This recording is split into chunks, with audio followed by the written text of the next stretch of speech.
Hello friends, welcome to my சேனலில் என்ன பார்க்க போகிறோன்னு பார்த்தீங்கன்னா உருளைக்கிழங்கு வறுவல் தான். இந்த உருளைக்கிழங்கு வறுவல் எதுக்கெல்லாம் காம்பினேஷன் பார்த்தீங்கன்னா தயிர் சாதத்துக்கு ரொம்ப நல்லாயிருக்கும்.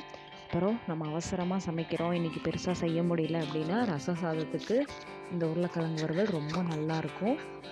இப்போ அதுக்கு 3 உருளைக்கிழங்கு நான் தோல் சீவிட்டு எடுத்து வச்சுருக்கேன்.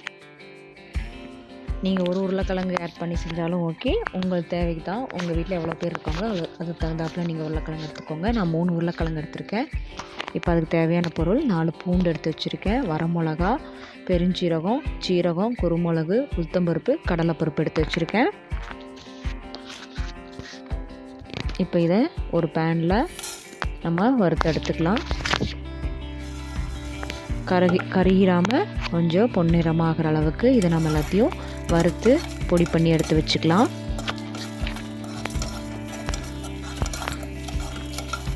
வரமிளகாவும் குருமிளகும் உங்கள் காரத்துக்கு தகுந்தாப்பில் எடுத்துக்கோங்க. இப்போ இதெல்லாத்தையும் நம்ம வறுத்து எடுத்தாச்சு.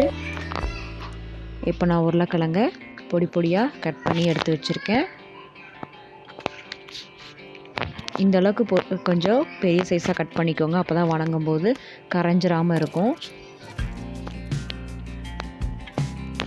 இப்போ இது நம்ம என்ன பண்ண போகிறோம்னு பார்த்தீங்கன்னா, ஒரு பேனில் தண்ணி விட்டு ஒரு ஆஃப் பாயில் மாதிரி நம்ம பாயில் பண்ணி இது எடுக்க போகிறோம். பூண்டை நான் கொஞ்சம் தட்டி எடுத்து வச்சுக்க போகிறேன். நான் உருளைக்கிழங்கு ரொம்ப கேஸ் பிடிக்கும், அதனால் நான் பூண்டை கொஞ்சமாக தட்டி எடுத்து வச்சுருக்கேன்.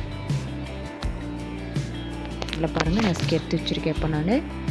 இப்போ நம்ம வறுத்தோம்லாம் அது எல்லாத்தையும் நம்ம இப்போ ட்ரையாக பொடி மாதிரி நம்ம அரைச்சி எடுத்துக்கலாம். ஒரு பொடி மாதிரி நம்ம அரைச்சி எடுத்துக்கலாம். அதோட தேவையான அளவு உப்பும் எடுத்துக்கலாம். உப்பு மஞ்சத்தூளும் ஆட் பண்ணியிருக்கேன்.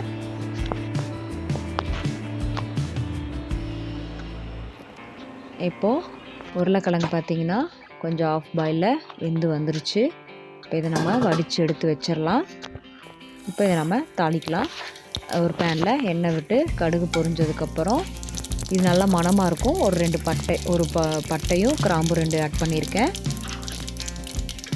அது கூடயே ஒரு வெங்காயம் பொடியாக கட் பண்ணி எடுத்து வச்சுருக்கேன். நம்ம தட்டி வச்ச பூண்டு, கருவேப்பிலை இதெல்லாத்தையும் நம்ம வணக்கி எடுத்துக்கலாம். நல்லா கோல்டன் கலர் வர அளவுக்கு வணக்கி எடுத்துக்கலாம். இப்போ நம்ம ஆஃப் பாயிலில் வேக வச்சு எடுத்து வச்சுருக்க உருளைக்கிழங்கையும் அதோடு நம்ம ஆட் பண்ணிக்கலாம். அதோட நம்ம பொடி பண்ணி எடுத்து வச்சோம் பார்த்திங்களா, அந்த மிக்ஸி ஜாரில் அரைச்சி எடுத்துள்ள பொடி, அது உப்பு மஞ்சத்தூள் இது எல்லாத்தையும் நம்ம ஆட் பண்ணிவிட்டு அப்படியே கொஞ்சம் கொஞ்சமாக நம்ம புரட்டி விடலாம்.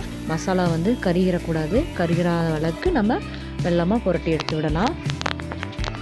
இப்போ பாருங்கள், டேஸ்டியான உருளைக்கிழங்கு வறுவல் ரெடி ஆகிடுச்சு. இது ரொம்ப தயிர் சாதத்துக்கும் ரசத்துக்கும் ரொம்ப நல்லாயிருக்கும். வெரைட்டி ரைஸ் வச்சோனாலும் அதுக்கு ஒரு பொரியலாக காம்பினேஷனாக ரொம்ப நல்லாயிருக்கும். நான் இப்போ இன்றைக்கி இது தயிர் சாதத்தை தான் செஞ்சுருக்கேன். இந்த காம்பினேஷன் பார்த்திங்கன்னா ரொம்ப டேஸ்டியாக சூப்பராக இருக்கும். நீங்களும் ட்ரை பண்ணி பார்த்துட்டு எப்படி இருக்குன்னு சொல்லுங்கள். தேங்க்ஸ் ஃபார் வாட்சிங்.